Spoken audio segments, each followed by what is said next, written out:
Hello everyone and welcome to a new IK video. This is Kincaid from 49, and in this video I want to talk about the Lightning March in Season 1 and in the early game in general. This video will be mainly about the Lightning March. However, before we get into our video, I want to tell you guys a quick reminder about the Christmas campaign going on Huawei AppGallery. Uh, just make sure to download Huawei AppGallery, guys, in order to enjoy all these benefits. Just go to the website, hover over here, and you can scan the QR code. Then the download will automatically start. Or you can go to this website in your mobile phone, and then you will be able to download the Huawei AppGallery. Make sure to change the region into Italy or Netherlands in order to be able to enjoy all the great offers in Huawei AppGallery. This is the page for the campaign that is going on at the moment. The campaign is mainly for all Android users and emulator users as well. There is also a VIP program, a 15% cashback, and all these kind of benefits. I'll leave the link for the campaign down in the description. Make sure to check it out. Also, join AppGallery Discord to get the support and the info that you need. So back to our video, guys, about the Lightning March. I want to talk about the Lightning March in Season 1, which means that you have access to only 5 Immortals, 3 different Immortals in the front row, 2 Immortals in the back row. That is until you get access to an Immortal like Hammurabi, Tokugawa, and an Immortal like Louise. Alright, so I'm gonna use the preset in the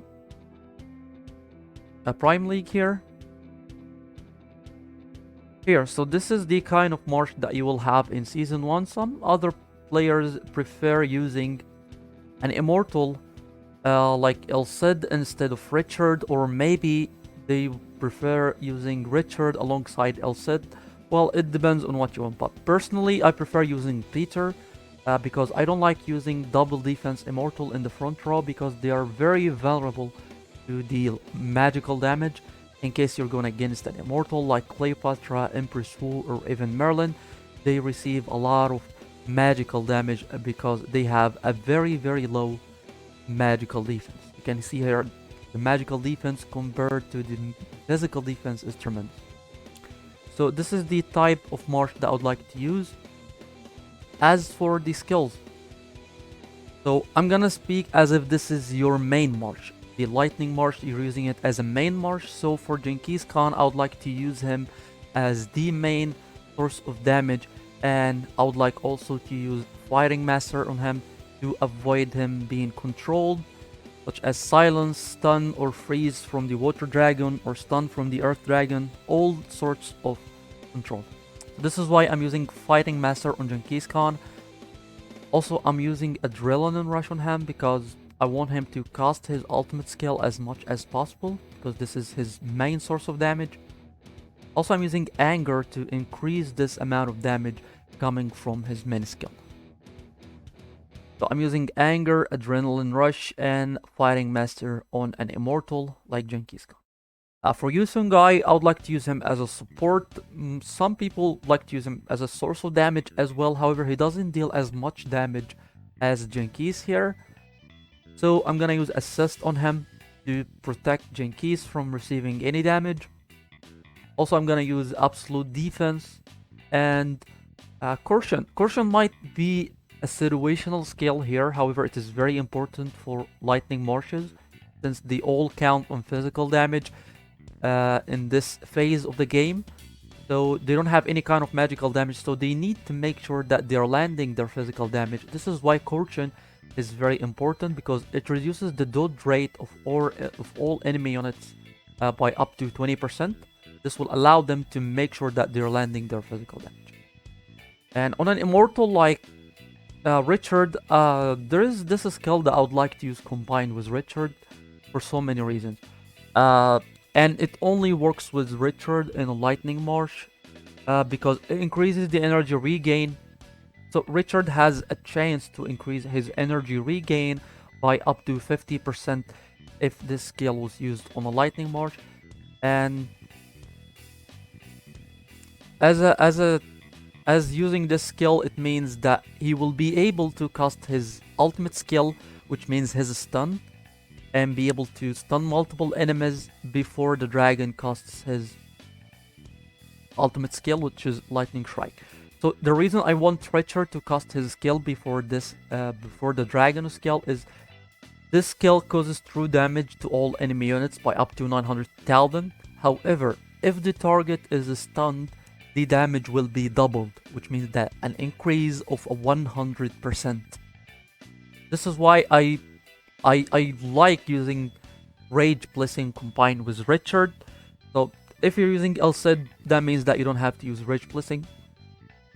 And also Sacrifice works so well on Richard because he doesn't deal so much damage, so providing 15% to other immortals could be very powerful. However, on this stage of the game, you can use weakness on your Lightning March, or even you can use an aura like Misleading. However, Misleading is also kinda situational, because if you're up against March or someone who is using Corchin, that means Misleading could be very useless, because you won't even be able to dodge so many damages. So Misleading could be situational here. However, you could use weakness, you could use Misleading. Both works out very well on Richard. You can even use Sacrifice as well. It works out so well on him. So on Peter the Great, some people like to use him as a main source of damage, which I prefer in my opinion. However, Peter doesn't deal that much damage, so I'm gonna use him as a semi-tank support because I don't want him to die so fast. That means that I need to use a skill such as Lifelink, or maybe a physical shield or a magical shield if you were against a heavy magical damage team. So for the aura, you need to use Malai somewhere in your march, because it is so important to use against marches such as fire and water, and they are very common in the early game. And I'm using Dual Master because it's gonna help him deal more damage through his ultimate skill. It's gonna be even more helpful if he was using his artifact, but I know his artifact doesn't come into the game until it is season 2 or 3 maybe. I'm not sure about this. And also, Spearmen Immortal are very low when it comes to sustain. They don't sustain compared as much as Cavalry leaders or Shieldmen leaders. This is why I needed to use a skill such as Lifelink on an Immortal like Peter. So this is the build that I would use on a Lightning March on Season 1 or an early stage of the game. There are a couple of skills here that you can swap for some others, situational skills I would say. Also, I'm using Oaken Guard because it is very helpful in early game or the entire game, to be honest, because most of the teams provide a lot of physical damage, and since physical damage is currently a meta at the moment, it is so important to use such a skill. So this is the build that I'm using for the situational skills. You could replace Corchin if you're up against someone who's not using Misleading.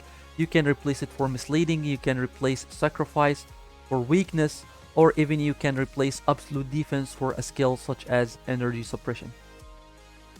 So this is the build I'm using for the early game. This is the build I would use for an early game. The same type of immortals I would use. I know Elcid could be very strong, however, he still needs his artifact. Elcid doesn't really impact the Lightning March that much without his artifact, so I wouldn't use him until it is Season 2 or until his artifact at least came out. So this is the final build that I would use, guys. If you have any better ideas, let me know down below in the comments. Also, don't forget to check the Huawei AppGallery campaign. It has a great offers that you can use if you're a mid spender or a high spender. This will be all for this video, guys. If you have any comment, just make sure to leave it down below. Don't forget to subscribe to the channel, and have a wonderful day.